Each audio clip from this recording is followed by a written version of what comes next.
Chapter 48, Banished. Clack, clack, clack. Flora stood silently. William Spiver stood silently. The squirrel typed. "Florabelle," said William Spiver. "Uh-huh," said Flora. "I wanted to make sure you were still here. Where else would I be?" "Well, I don't know. You did say that you were moving out." "My mother wants me to leave," said Flora. "I don't know if that's exactly what she meant," said William Spiver. "I think she was surprised and perhaps her feelings were hurt. She certainly didn't express herself very well. Shocking, really, that a romance novelist could be so inept at the language of heart. At the language of the heart. Clack, clack, clack. Yes?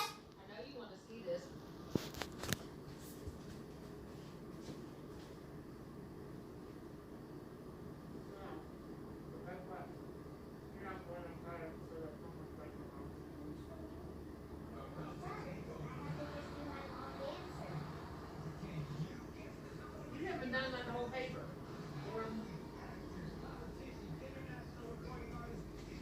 Okay, I'm back, y'all. Let me see. Ulysses had a look of deep and supreme satisfaction on his face. "She said it would be easier without me," said Flora. "Yes, well," said William Spiver. He pushed his glasses back up on his nose. He pulled out a chair and sat down at the kitchen table. He sighed a deep sigh. He said, "My lips are so numb," said Flora. "I know that feeling," said William Spiver. "Have suffered through several traumatic episodes myself. I'm very familiar with the bodily manifestations of grief." "What happened to you?" asked Flora. "I was banished." Banished. It was a word that Flora could feel in the pit of her stomach. A small cold stone of word. Why were you banished? I think the more relevant question would be, who banished me? "Okay," said Flora. "Who banished you?"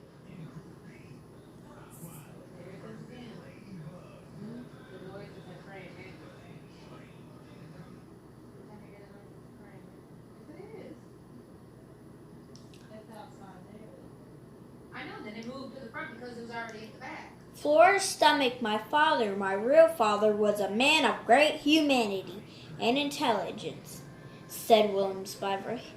"Also, he had delicate feet, very tiny feet. I, too, am small of foot."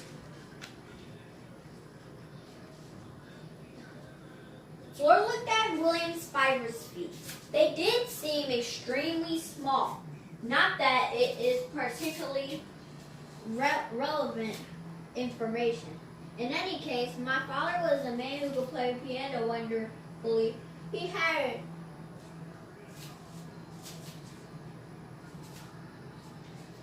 his hand in depth of knowledge of astronomy. He liked to consider the stars. His name was William, but he's dead. Now my mother is married to a man named Tyrone. Tyrone.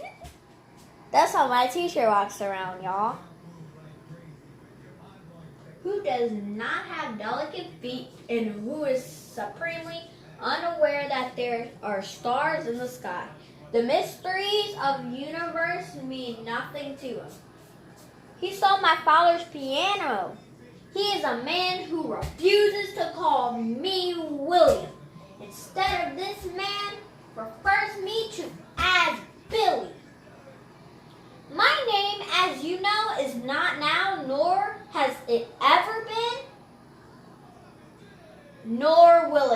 be Billy. I took issue with being so well-dressed, repeatedly took issue. And after I repeatedly taken issue, an irrevocable acts occurred, and thus I was banished. What thing led to another thing, said Flora. What irrevocable acts occurred? It's complicated, said William Spiver. I don't want to.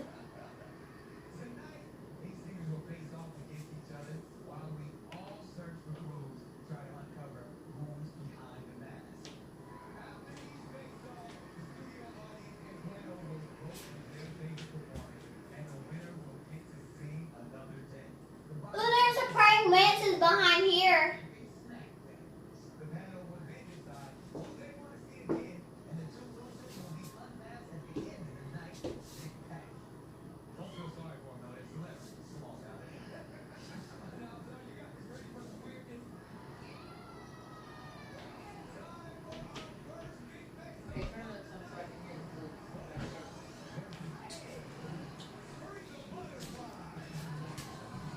I don't want to talk about it right now.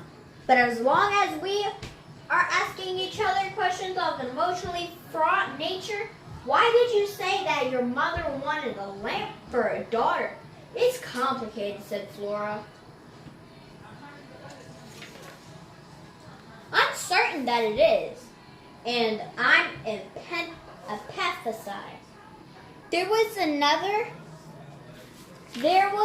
another poem, I suppose, said William Spiver. I guess, said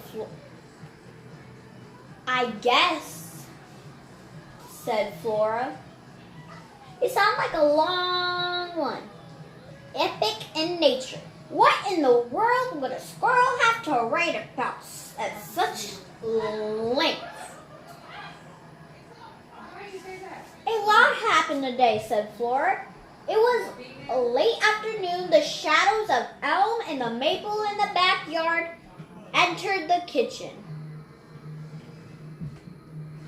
and flung themselves in a purple line across the floor. Flora would miss those shadows when she moved away. She would miss the trees. She supposed she would even miss William Spiver.